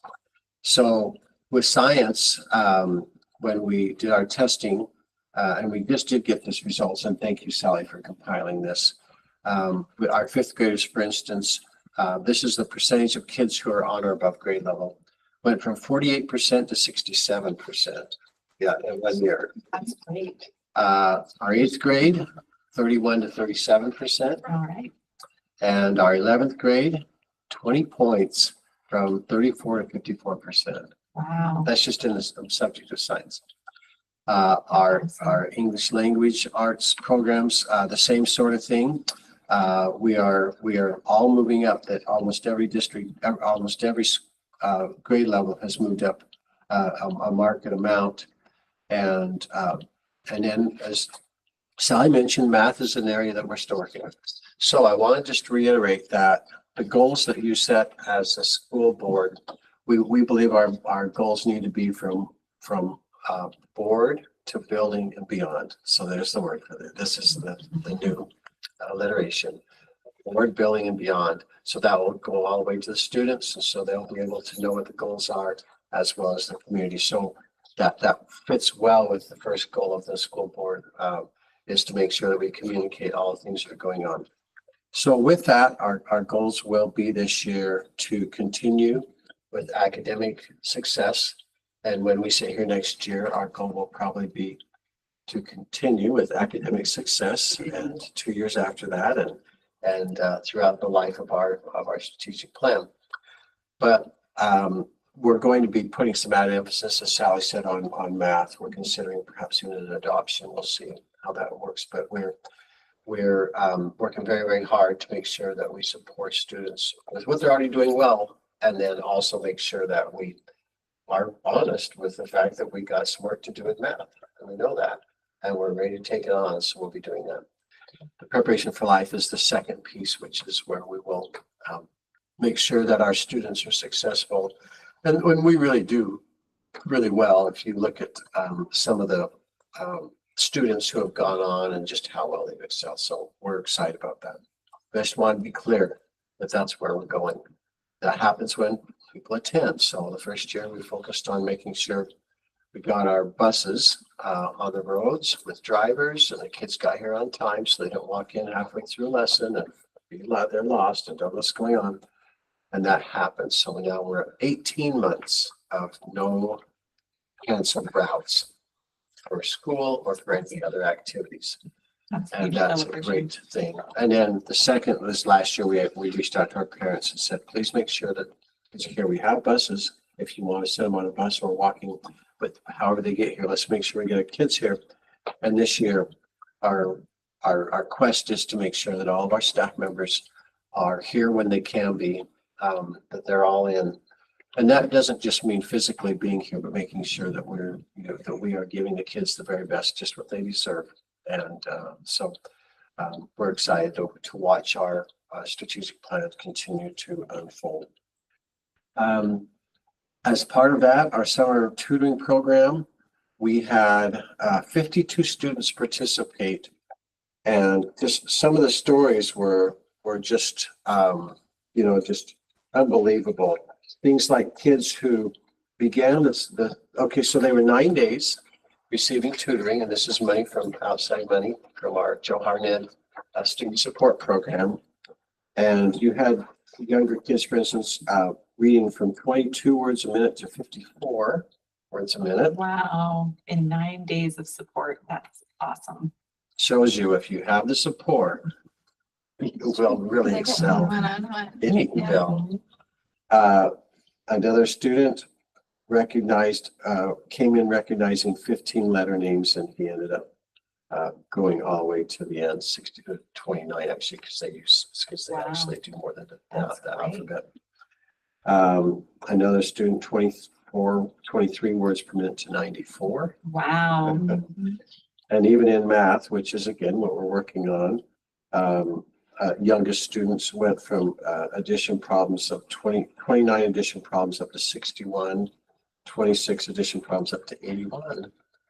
These are students that are really doing well. So I just wanted to highlight the fact that we're hoping to be able to continue that, as for year to year, because it really pays great dividends.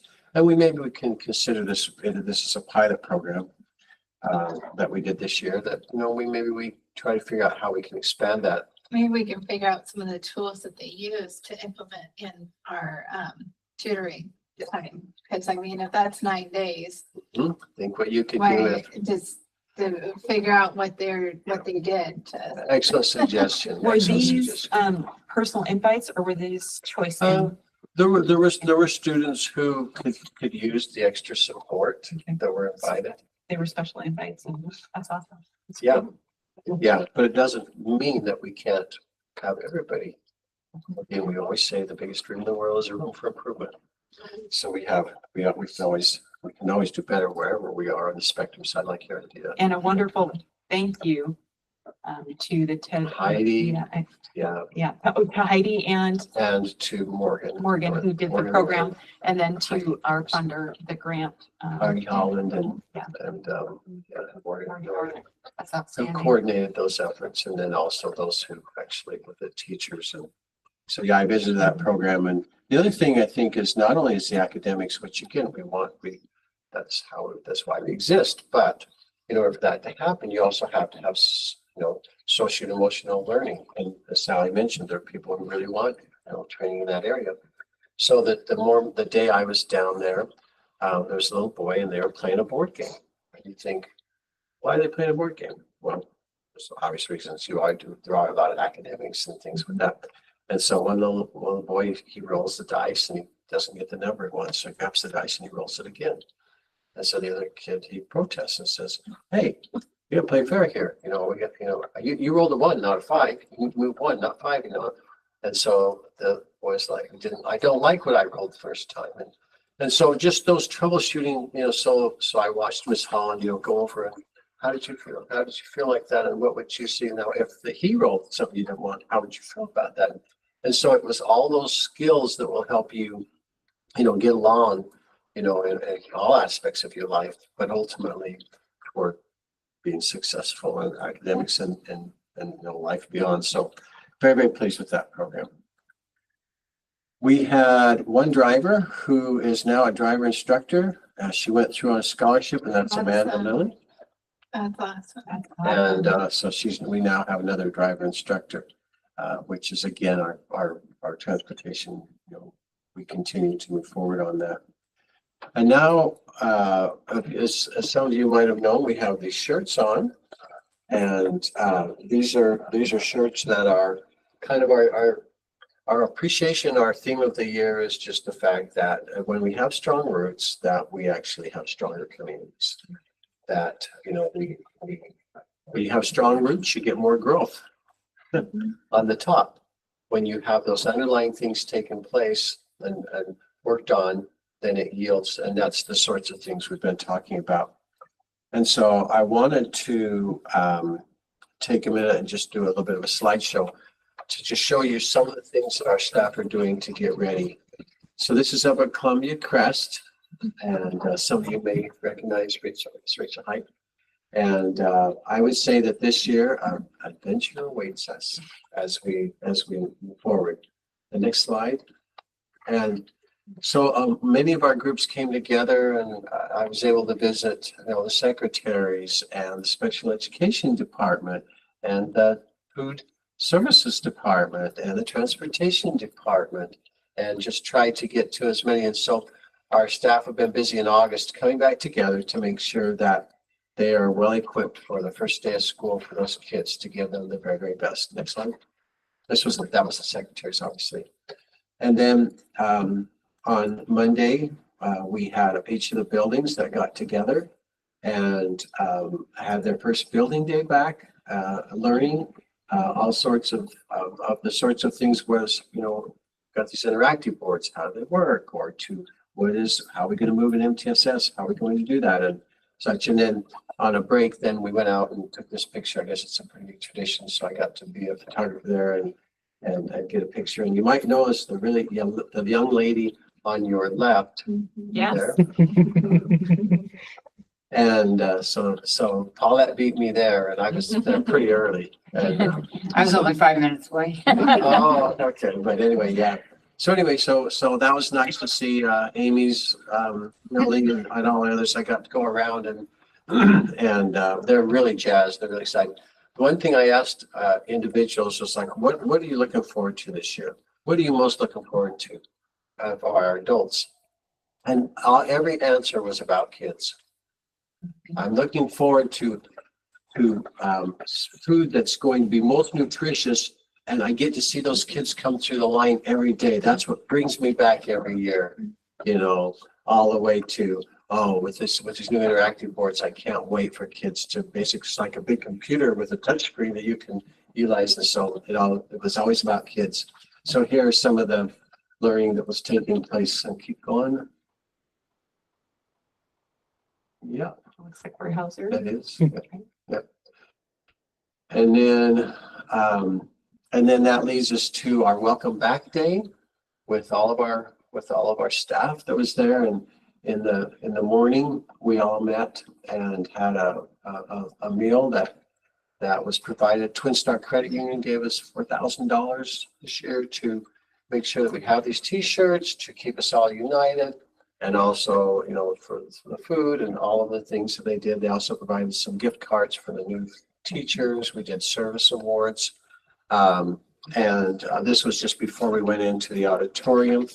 And then when we got into the auditorium, then we had an opportunity to go through all sorts of academic, preparation for the year, and also honor those who have gone before. And again, I just want to note that this year, part of it is Award of Distinction by Rich Williams, and that last year we kind of got that round back up. And this young lady again was one of the first 2 recipients last year, and then 4 more were honored this year. And so that was a pretty thing. And they'll be back in the Rural Light. We'll have our honorees in the Rural Light again in, I think, October. So we'll keep that going. We had a Young Teacher of the Year this year that was selected by the. Was it his first year teaching? Last year. Yeah, he won it for his first year. Yeah, exactly. First year. Yeah, Here with that. first year of Yeah. teaching. Yeah.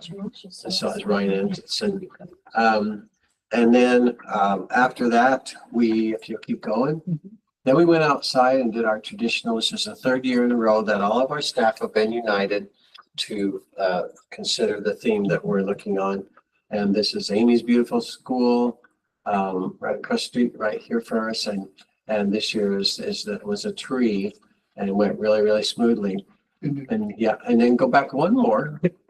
Just right there. So if you'll also look, this photo was taken by Eric Smart Out, and also Nick is the one Nick, Berkeley, he's the one that designed the tree. And then we asked if they would also consider one that showed this is going to be a historical thing where Yeah, absolutely. It's been field your is kind of favorite. torn up there, and here we are, in a traditional sort of way coming together. So that was a neat thing. At Christmas time, I want to see that tree with sparkling light on it Okay, as our Christmas letter or email or. that's a social out great to idea. everybody. I like it. Okay, you got it. Next one. And then today we had training and Sally, I don't know if there's anything, Sally and Tracy, that you wanted to, I kind of asked you tonight, if there's anything that you wanted to highlight in this meeting in terms of the sorts of things that were provided in last, well, whether it's going back a day or two or today. And you talked about the recess, and I was also there a minute, and I loved the fact that it said, first slide up that said, instead of saying to kids like, what were you doing? It became like, I'm curious, why you made that choice, so it becomes one of like, you're not a bad kid, but rather you shift judgment to curiosity. And so it's like the first slide. So the whole day, I'm glad to hear that whole day went like that. Yes. Yeah. Sally, anything that you want to add? Our teachers are really excited. I think about the boards and a little overwhelmed at the same time. Definitely a lot to learn, but excited to have boards that will involve kids in the learning and give them more options for engagement. And they're excited to do that. Yep. So the school AI and to know how to responsibly use artificial intelligence, and then also the interactive boards, which leads us to our next one.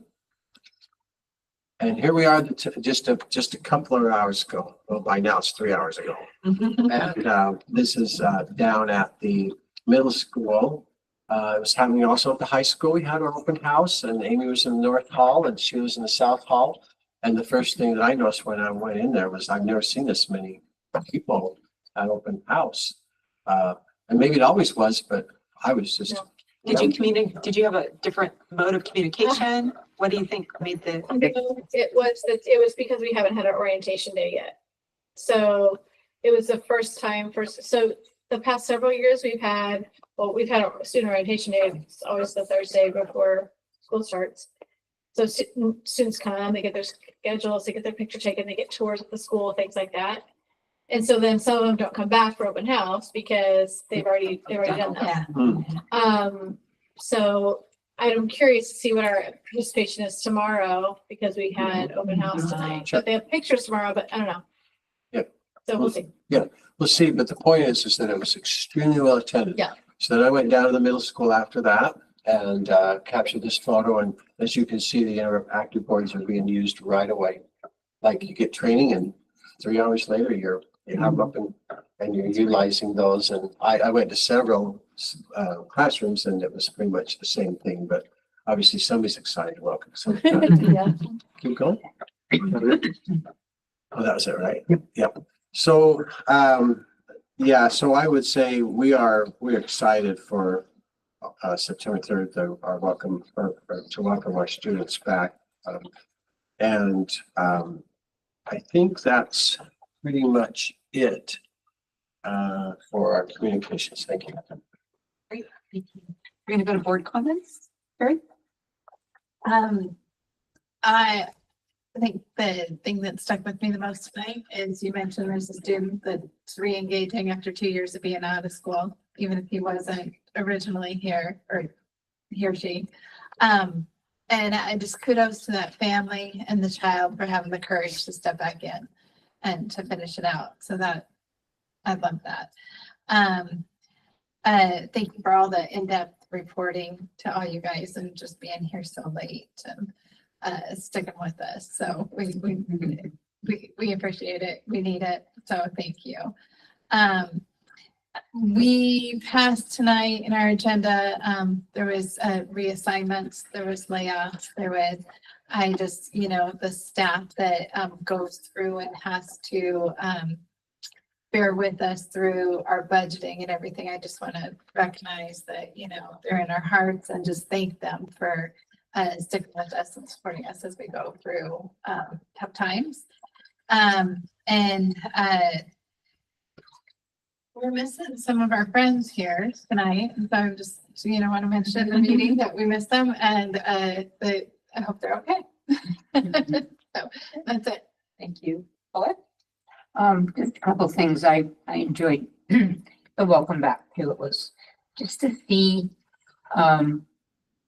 the camaraderie between the people, the staff themselves.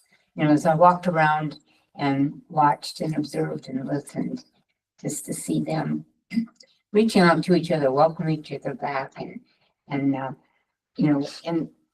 something else too. And I don't remember who asked the question. I don't know if it was you, Dave, when we were in the auditorium, of how many of the staff who had gone to Eatonville schools, maybe 1 year or whatever, and then were now back on staff. And it was quite a large number. It was significant. I was really surprised. I was very surprised and it really touched my heart to see that they came back, to be here, to be a part of moving our kids and from our community forward. And so that was it. And then I just wanted to note and make a special thank you to Jim for, when you talk about those boards. I just want to recognize him for all of the work that went into getting those ready. I mean, it was huge, huge. So thank you. That's awesome. I just want to acknowledge and recognize everything you said, and I agree with that. I will be meeting with Commissioner Updegrove as a small schools representative for WASDA this coming Friday. We'll be talking about the pause on timber sales and trying to be strategic and thoughtful around how he can help us replace those funds, what the plan is for that. So I'll report back what we hear. The Greater Eatonville Community Foundation has been hard at work raising money for our stadium. They have at this point raised $101,000 from seat sponsorship sales, which I think is outstanding, as well as helped us with finding sponsorship for the stadium naming rights and possibly for the scoreboard. So they have exceeded their commitment of $250,000 of support for the stadium. I'm super grateful to them. And seats are still available. So if you know anybody, if they're asking, if you're like me and you haven't got your seat yet, because I know, so again, yes, we all have them. We need to get them done. Yeah. And we will continue to keep that open. So there's information at the front desk if anybody needs it, or you can always ask me if you need to pass my name on. And then I want to recognize the hard work of this district office in these hard times. There's hard decisions and hard conversations. You guys are being really thoughtful, keeping kids at the center of this hard work. We are a team in not just in this building, but throughout all of our district. We're a community and we're Eatonville strong. And I know that no matter how hard it gets, our community steps up for kids. Our staff steps up for kids. And I'm so, so grateful. And that's why so many kids come back here, because they know people care. So I'm just grateful to be a part of that kind of community. All right. If there is nothing else, we're going to call this meeting to close at 9:05. It's all good news. That's why it took so long. We had so many great things to do, right?